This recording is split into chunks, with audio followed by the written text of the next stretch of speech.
each of you for willing to volunteer additional years of service. I have a question regards to Goose Creek, and I will phrase it like this: the Torrance Crossroads planning phase and development phase just seems phenomenal. And I personally see that as a challenge to Goose Creek and getting people to look at properties in Goose Creek when you've got all the amenities in the world that they seem to be touting up there. And if I understand correctly, the two real estate agents, you both work with West Waco, you know what they're capable of. And I believe they're leading that charge there. So my question particularly to the two real estate agents, Ms. Green or Ms. Fletcher and Mr. Essery, but open to anyone, is what are we going to do about the challenge that presents to draw people to Goose Creek and get them to want to live and work here and spend their dollars here versus going out there?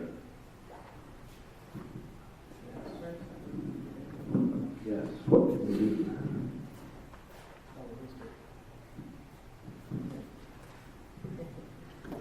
I totally agree with you. That's going to be a challenge, and I think part of the reason we spent the $5 million Mark was talking about was so that the downtown, the triangle as we would call it, didn't become that wasteland because everybody is moving to Carnes. I'll tell you in my opinion, the even bigger gorilla in the room is Nexton down the road. That's going to that could hurt Carnes Crossroads. Carnes is part of Goose Creek, so them going there is not a bad thing. But what we have to do is depend on what you do, John, and that's being an HOA, is helping the community like Crowfield and other communities be better at maintaining the values that are there. And I apologize, I have confused Carnes Crossroad and Nexton as one big development. That's Okay. my mistake. So are you putting them together? But anyway, let me just explain. Yeah, the challenges are going to be to get the businesses to come into Goose Creek, because there's going to be you have a blank slate at Carnes Crossroads, where when you come to Goose Creek, you're either going to have to tear down a building or you're going to have to work through the small plots that are there. So that will be a challenge for that. But I think we're up to that. I think we have the people on council, we have the staff. I mean, I will tell you that the people on council are good, but our staff is better. They are exactly what makes Goose Creek such a great place to live. The credit goes to us for hiring great staff. They have all the answers and can help us. But it is going to be a challenge, and keeping the values up in Crowfield will be like Mr. Stinson said. We need to make sure that golf course stays as nice as it is, because in the grand scheme of things, that golf course raises the property values in that area, in all of Crowfield, which raises the taxes, which makes the taxes in the other areas lower. So you have to keep that quality of life in that golf course in such a great shape that people want to live there, and it's going to be better. There is going to be a challenge in that, and you're exactly correct. Carnes Crossroads, like I say, don't count them out, because they are part of Goose Creek. They are developing, they're selling, they're starting to come into their own now. But Nexton is that big gorilla in the room, and they've got more money than a lot of people, and they're going to make a real big splash down there. As far as Crowfield is right now, the market's very strong. I've got a lot of clients that want to raise their children in Crowfield Plantation because of the trees. They've been there, 34 years. West Waco was very instrumental in conservation. And you do have a lot of people that house was on the market one day, and I sold it to a young couple. I had one other client, it took me 8 months to get them a house. Crowfield is still very strong. There are good schools, and all of Berkeley County has good schools. So I don't want to say that any school is better than the other school, but I think the market's very strong. Carnes Crossroads is very nice.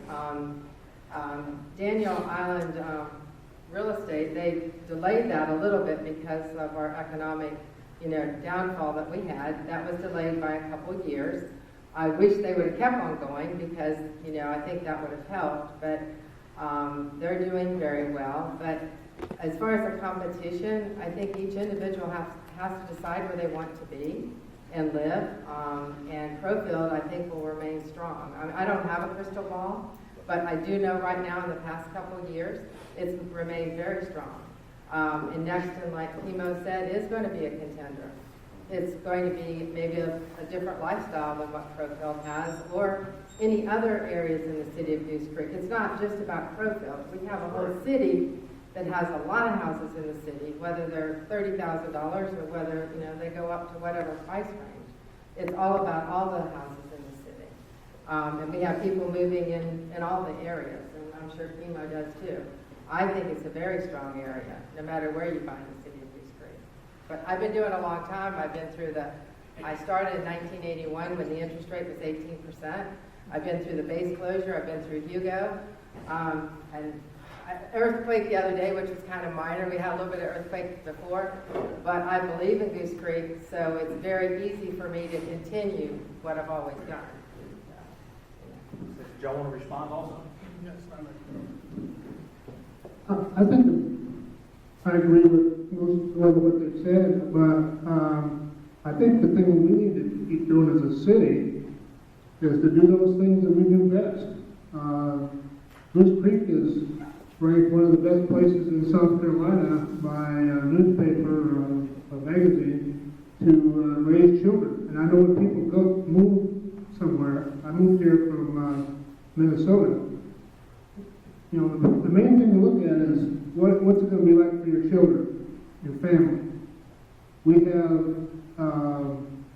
have good schools in Goose Creek. We have great recreation facilities. I don't know of anybody that's got better recreation facilities than we do in this area. We have good police department. We're always getting compliments on our police department. We're building new fire departments. Our fire department is equally excellent. So people look at all that stuff, and you might not think they do, but that weighs a lot into when people move in, where they decide to locate. And if we keep up those basic essential services, do them well, I think people will continue to want to move to Goose Creek to live here. Yes, I feel the same way. People who live in Goose Creek live there for a reason. They could live anywhere. I could have moved to Daniel Island, could have been downtown Charles, West Nashville. When you find a place that you like, we have that look that people are looking for. And as long as we maintain it, I think we can compete with any market. Yeah, it's going to be a challenge, but I think as long as you keep that core amenities, it's just like what's going up in Fox Bay and all of 52. The area is booming. People are moving because they don't want to be. If you're looking at Mexico, that's going to be congested. You had 13,000 homes that are already congested. I wouldn't want to live there. I'm a country boy. So I think as long as we keep Goose Creek the way it is and manage our growth and bring in some small business, I think we'll still be able to attract people. And especially when the hospital is built, when we get that hospital, they get that mess straight out. When the hospital is built there, it's going to even attract even more people. And I think as long as we keep on the road, manage our growth, make smart decisions, keep Goose Creek the family-friendly city it is, people will still come. Excellent. Well, I'll get back to you. I'll let you people that haven't done the question. We'll try to rotate it around. We're only 30 minutes. We got hours to go here. We got. I got a lot of questions. I'll stick with one right now. Okay, I'm confused. You said we spent like $5 million redoing downtown. And every time I talked to the mayor, he said, well, that wasn't our money. We got it from the federal government. Because I was arguing with him about sidewalks in Boulder Bluff. Now, do we have money or don't we have money? I mean, was that money from the federal government or was that our money? Fair enough. And it would take somebody that's knowledgeable of the budget here in town to come up with that. But if you can give them an answer, that sounds like a fair enough question. Well, that money is there. It's already we've already paid for it. That money that came from tax increment financing district, which is kind of a complicated process, but tax money that was generated in this area. And the theory is that you set up a district, you try to enhance it, and then the additional tax that's generated from those enhancements where there's development, attracts development and increasing the tax base, and that extra money is used. And that's what we did. We had a tax finance district that just for the past 15 years, it's just expiring this year. And we did that. We paid for that and some other things over the years with that money. But it wasn't federal money at all. It was local money. And as much as we would like to build those sidewalks and overlook, it's funds that couldn't be used for that, had to be used within that tax increment financing district. It wasn't something that we could do. So the funds were earmarked and exactly had to be spent in that way. Another question to somebody. That's what, there you go. Get my exercise tonight. There you go. I'm out, probably. I have a question for Councilman Coates and Councilman Peters, okay? Do you believe, and it's a yes/no question, do you believe that you become stagnant if you stay in one position too long? Yes, no. Straightforward. No. No, he believes no. Sir? He believes no. They believe no. Easy enough. Straightforward question. I like it. This question is all. Like, the opposite is true. You can become stagnant by moving around. Okay. Question? This question is also for the incumbents. What specific municipal project or endeavor are you currently working on as a council member that you want to complete or improve? One for everybody. Perfect. Perfect. He said incumbents. Well, I guess we're building a fire department, so I guess we're beyond that. We're looking for something beyond that. We need to decide how we're going to spend the hospitality tax. It's going to began being generated this year. So we need to decide how to do that. Again, I've got some ideas. We have to sit down as a group and decide how to do it. How we're going to spend that money. It has to be spent. It can't be spent for just anything. It has to be spent on things that have to do with recreation or tourism. So that limits it. But there are things that could possibly be done. What Mr. Stinson said about enhancements at their golf course would be a possibility. Expansion of the recreation center could be a possibility, and there's other things that could be. Again, we'll address that in our strategic planning when we go into that session. Another area, we know we need more fire departments after these two.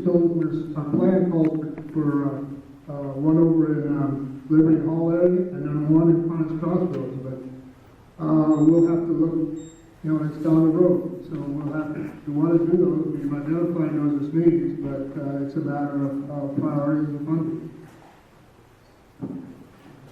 The one that I've been working on is the economic development part. We hired a consultant. We created an ad hoc committee of the council, myself, Ms. Phillips, and Mr. Franklin, and the EDAC, which is our Economic Development Advisory Committee. We're meeting with them. We had the last meeting was canceled due to the ice storm because we were going to hear some of the results he had. But it's actually see where we can go with economic development and growth in the city. Are there opportunities for us? I mean, where do our customers come from? He did that for us, and I don't have those numbers here, but we'll have a complete plan in place at some point, and I'm sure we'll go even farther than that with this consultant. I think we're spending $34,000 on this consultant. I believe that's the number, to kind of give us a framework of where we can go and what we can do, how we can grow the city in a way that that doesn't make us like North Charleston, doesn't make us like Somerville. We've got to watch what we do, but we got to see what we can do. I mean, because we are in between some pretty impressive markets with the Somerville market right there and North Charleston where it is. What will work for us, and so that's the one I've been working on the hardest here. One more comment. I would like to see, we're building a new fire station, or new headquarters station here over by the Public Works Center. We just broke ground on it a week or so ago. When we build that, we're going to move the headquarters station from Button Hall Road over there. We're going to have that piece of property there where that fire station is located. I would like, probably we're going to tear it down. The building has outlived its usefulness. I would like to see the city use that tract of land as an incentive to get something going in downtown area. We finished the downtown, improvements. I would like to see the city use that piece of property somehow to get a restaurant or some kind of business that will spur the development in our downtown, because that fire station is right in the middle. That's okay. You can ask plenty of questions. What we're going to do, though, is we'll get a couple more questions out, and then we're going to give these folks about 2 minutes just to close up, kind of summarize what it is they're really thinking out loud, and then they're going to hang around for a little bit. Y'all can ask questions, wrap on one, pin them down to something you didn't want to pin them down in front of the whole crowd or something like that, and see how that goes. Maybe it'll help you know these people better. Let's go ahead. 2 more questions. Y'all keep talking about the rec center and kids, because that's our coming up as kids. Why haven't y'all thought about something like Spanky's Fun Park or a putt putt place like in Mount Pleasant?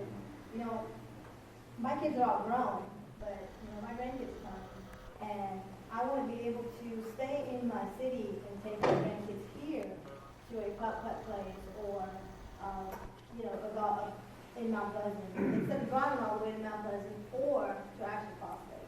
Y'all haven't thought about anything like that as long as y'all have been in city council? I mean, my kids have grown up here, and I'm just trying to figure out why I'm driving all the way there to do something, and y'all haven't thought about that. Sounds fair enough. I haven't thought that. Real quick, yeah.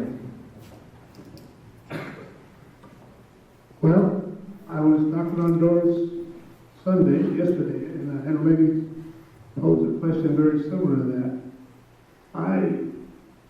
I assume we're not advocating that the city start a fun park, golf course, or Spanky's Fun Park. I wouldn't be for that. That's something for private business to do. But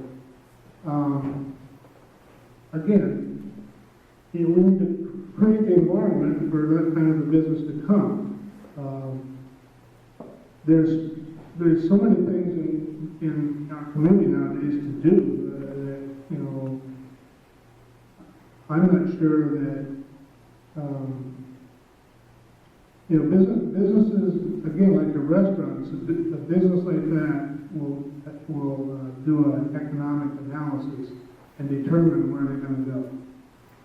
And they just have not chosen to come into a street for something like that. And I think that goes way outside the realm of essential services for the city to build something like that, or to even give incentives to bring something like that. Because an incentive would be money out of our pocket to go to something like that. And I just don't think that's, again, we create the environment and they'll come, but as far as putting out money to do something like that, when we need more fire stations, we need more police protection, we need to hire more police officers probably in the future, we're going to need to man the fire station. I just think it's a matter of priorities that I wouldn't be for that. I'll tell you, we have thought about all this. We've thought about dog parks. We've thought about skateboard parks. We've thought about building indoor pools. They're not one, and we'd be more than happy to do that. It only takes money.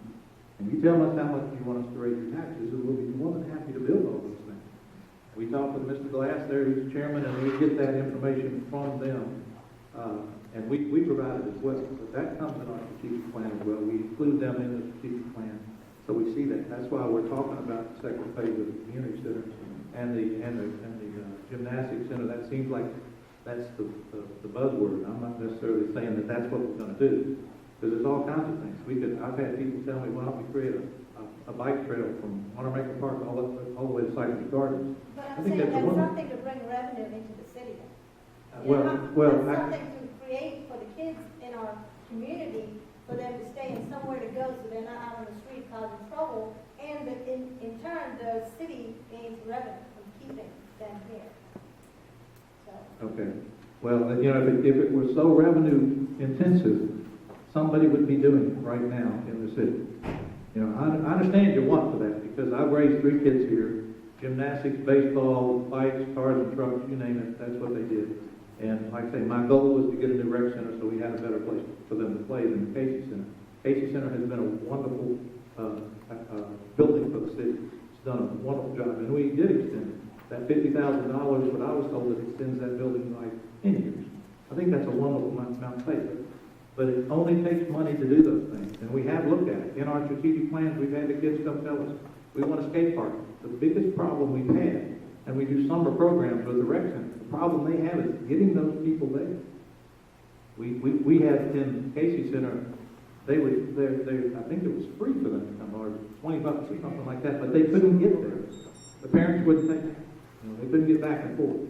Now you're going to put a real liability if you want the city to start busing people around from all over the city.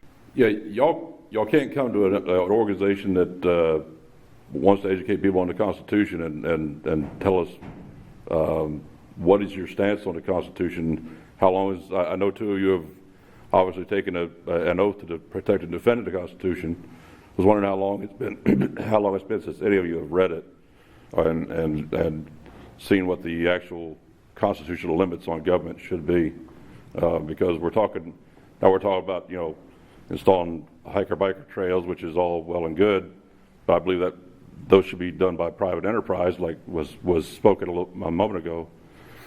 Same thing with a skate park, those kind of things. I was wondering how where y'all stand on the city actually competing with business for dollars, whether the city should be earning money, making money, which means the government's going to continue to grow. Before long, we'll have a big government, as opposed to private enterprise, which should be paying taxes to the city, which is where the city should be getting their money from. What if y'all could address those kind of questions? What is it? Well, I will admit, I've not read the Constitution recently, so I will admit that.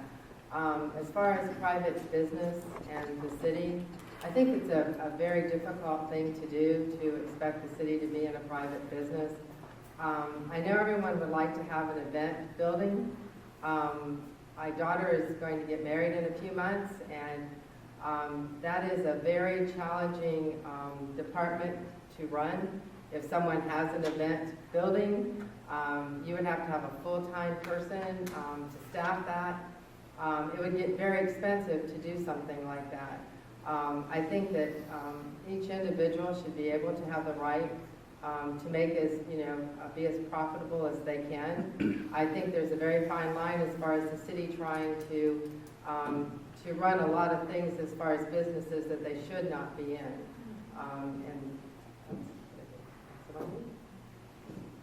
I think it's a great question. I think, let's see, I can't remember how long ago it was in 8th grade, because I think that's probably when I read the Constitution completely. It is a very fine line trying to determine what the government should be in and what we shouldn't be in.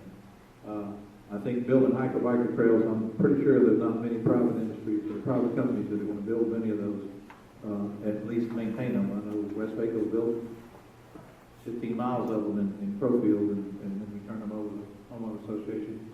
And I guarantee John would love somebody else to take care of them, because they are expensive. Some of the things we do because that's what our constituents ask us to do, and I think that's who we represent. And I'm pretty sure all of those would probably say they believe in the Constitution too.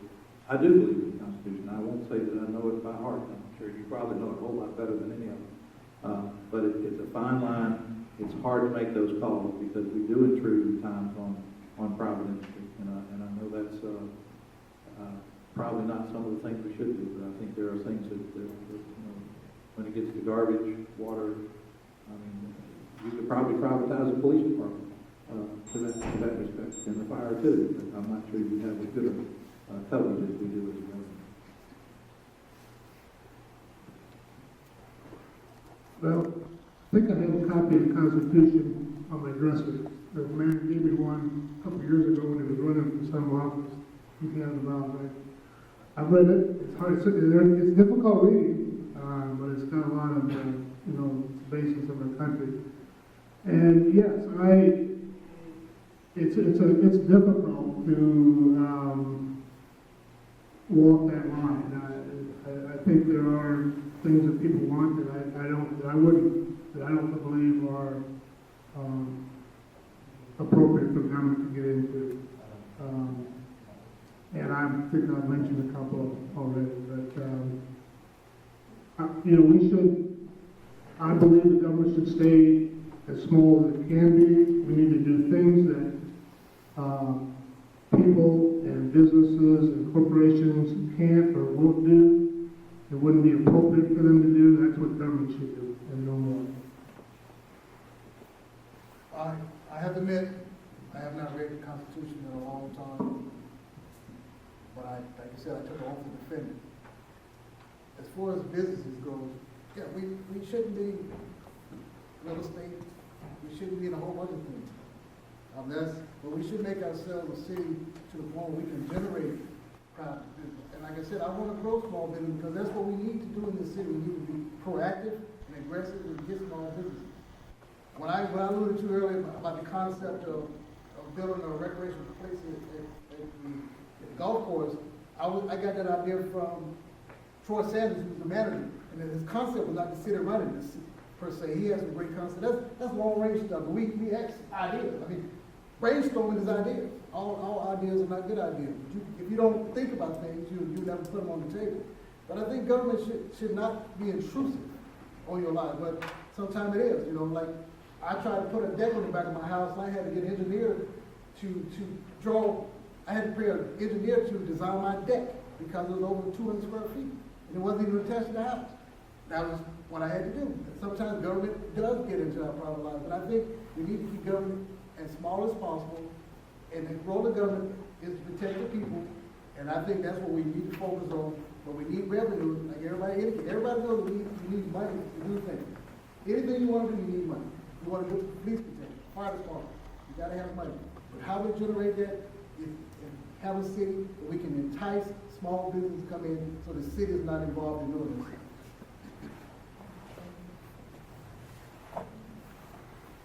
Okay. There we go. I was looking for that last question. We'll do the statements here in a minute. We'll do some closing statements in a minute and give you guys a couple minutes. Go ahead. You spoke, I think Mr. Phillips spoke of the demographic reasons as to why businesses don't want to come to Goose Creek. What are those reasons and how can you improve upon those reasons so that we can get businesses into Goose Creek?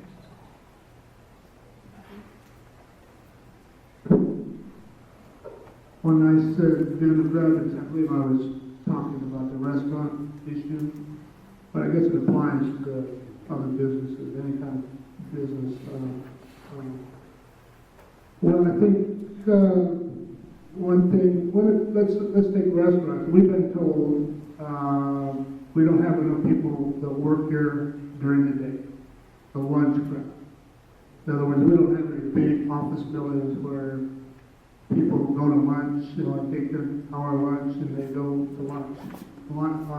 Businesses like restaurants like Applebee's and TGI Fridays, they depend on the lunch crowd as well as evening. So, yes, people come home from work and they go out to eat, and they would go locally. But if we don't have the lunch crowd, that's the margin of profit.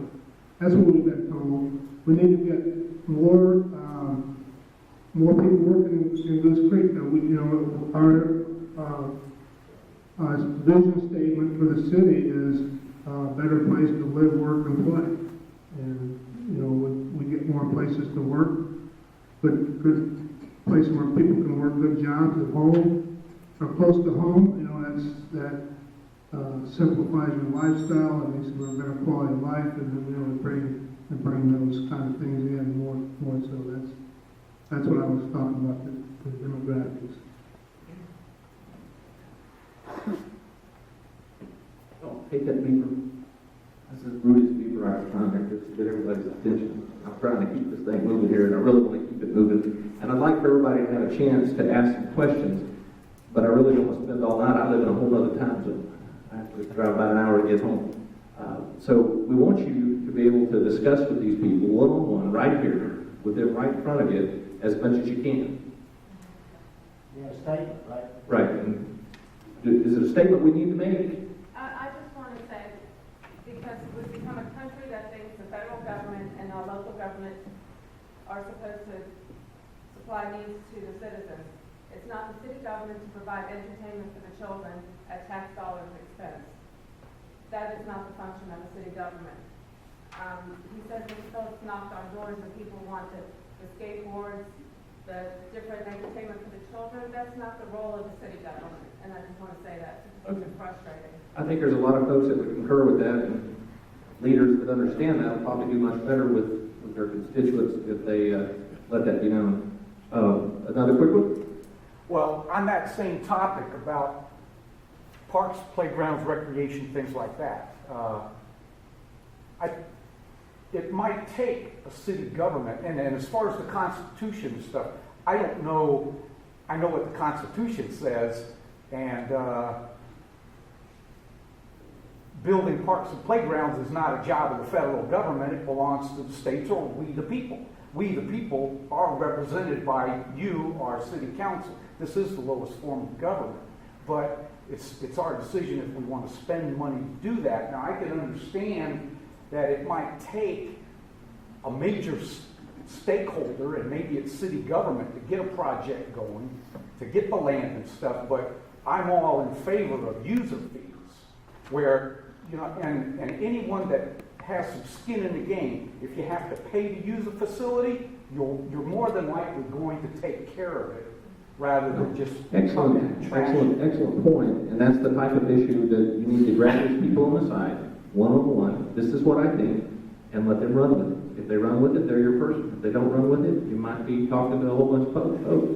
What I'm going to do is go ahead and hold it down to 2 minutes, and y'all can put whatever you want to in that 2 minutes as far as your feelings on government's role, your wannabe role, anything you want to tell us about for the next 2 minutes, and then we'll hang around for a while, and then we can do one-on-one inside. And if that works, I'll get one more chance with the microphone after they finish. But I love it. About businesses and the growth of the city of Goose Creek. And one of the biggest things that you do have to do is technologically, you have to put yourself out so people know who we are, businesses know who we are. I know the city has spent some money to update their website, and maybe that website will need more. And there's other, I'm not the best in all the technologically department to do all that as far as knowing everything, but as building a city, you do have to do that to get businesses here. You also have to have a friendly city to work with people that want to bring their businesses here. And we have a good group of people on all different boards that work with people to bring the growth here. And I think that's been a big thing for everyone in the room. I will work very hard for you. I'm a team player. I believe in all the parts of the city of Goose Creek, and I will do my best to represent you. And if you have any questions afterwards, I'll be glad to answer them. I guess first off, I'll just thank 912 for putting this together. This for me has been enlightening and a lot of fun. Let me clear a couple things up on the city taxes and such. Back in 1966, was it, Jerry? That's when the Parks and Playgrounds was created, and the money that is it's not the general fund that goes into building the parks and all that kind of stuff. It is actually comes out of Goose Creek Parks and Playgrounds, which is a special purpose tax district. that was created by the citizens here. You voted to have it. You wanted that tax collected from you, and I believe it's 13 mils. So It's not 13, it's up to 13. it's up to 13 mils. But that's what you voted back in 1966 to do. So it's not city general funds that go in there. The city is that conduit that helps them get grant money, more money, tourism money and stuff that helps them do those things. So we're not necessarily spending that money directly on that. That's probably the golf course we want the city to do. I want to see, and like I say, my project and what I've been doing on is economic development for the city. I do think we need some more growth in that area. That's what I'm looking for. That's where we're going. I think we need that mix, that growth that will help us go from residential to a little residential and commercial. I think that's gonna happen. We do need to, like Deborah was saying, we need to be out in front of those people. We need to let people know where the city of Goose Creek is, what we have to offer. We do have a lot of exposure out there. Like I said, we're the best place to raise a family in the state. That's a great thing. I want it to continue that way. I want us to continue to grow in the method we have been with a little more out in front of everybody. Everybody knows who we are. I appreciate the time I've served on council. I hope you like what we've done so far. I hope I can do it for another 4 more years. I love this city. I've lived here for, like I raised my entire family here, most of my adult life here, and I don't plan on going anywhere. Hopefully in 3 or 4 more years we get to travel a little bit more once my daughter graduates from college. That's around twice a lot.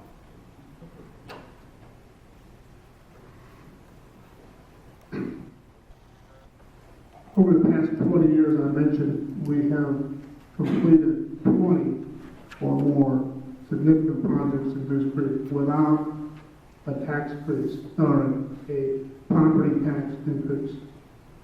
We were debt free until about a month ago when we borrowed $7.5 million to build a new fire station. But I think our track record is, financial track record is phenomenal. Few governments can say that. That $7.5 million, I guarantee will be paid off in probably 5 years or less. That's what we've been doing all along. I've been out canvassing houses, knocking on doors, as I think everyone up here has. And the thing I ask people, how are things going in Goose Creek? What's your issues with the city of Goose Creek? And almost, I think on one hand, I can count the people who didn't say, I like the way things are going, just the way they are. Things are great in the city. Almost everybody says that. So, I think if someone's doing a good job, the only equitable and fair thing to do is to let them keep on doing it. And so I want to keep on doing it for another 4 years. First, I want to thank everyone who came. You could have been somewhere else, but you felt it was important enough to come and listen to us. You felt it was important enough to be an informed voter, and I applaud each and every one of you for that. Because the only way you can vote, you have to be informed. You have to know what's going on. You have to know the person you're voting for. We don't just go in there blindly and just push a button. That is not what we should be about as American citizens. Because somebody fought hard, especially for me, to have a right to vote. So I don't take it lightly. And I appreciate each and every one of you coming out on a Monday, what is this? On a Monday night to look at little old me. And I appreciate that, and I also appreciate 912 Project for putting this together. When I got the call from Ms. Bates, I was elated because when I ran in 2012, I was asking, don't they do something like this? No, they don't do anything like that. How can you know who's running if you don't get to talk to them? We go around and knock on as many doors as we can, but we can't get to everybody. But I just want you, when you go to vote on April 8th, think about it. If you're happy with everything that's going on, keep on going with status quo. But if you want to change, if you want to go in a different direction, you need to make different decisions. You cannot continue to vote the same way if you want something different. If you want your spouse to treat you better and you tell them that they don't, then you got to make a decision. Do I stay with the spouse or do I leave? I'm saying, if you're okay, you know who to vote for. If you want a different direction, if you want some new thoughts, some new ideas, then you know which way to vote. I ask that you vote for me on April 8th. I will do my best to represent all citizens of Goose Creek. Remember, my team is 40,000 strong, and that are you, the citizens of Goose Creek. Thank you.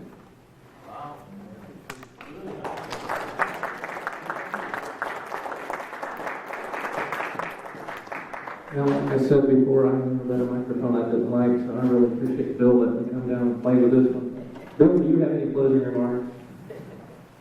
Each one of you have a constitution before the week's out, I promise. Thank you. And I want to thank you very much for participating with this. And if I can see a show of hands, one question. Was this worthwhile? Yes. Thank you. longer. Well, on that subject of being a little longer, if you folks will please hang around and grab these folks one-on-one, you can get 3 or 4 people and gang up on them. They volunteered to come out here. It's your opportunity to talk to them, and please do that. Thank you all for coming out tonight. I sure appreciate it.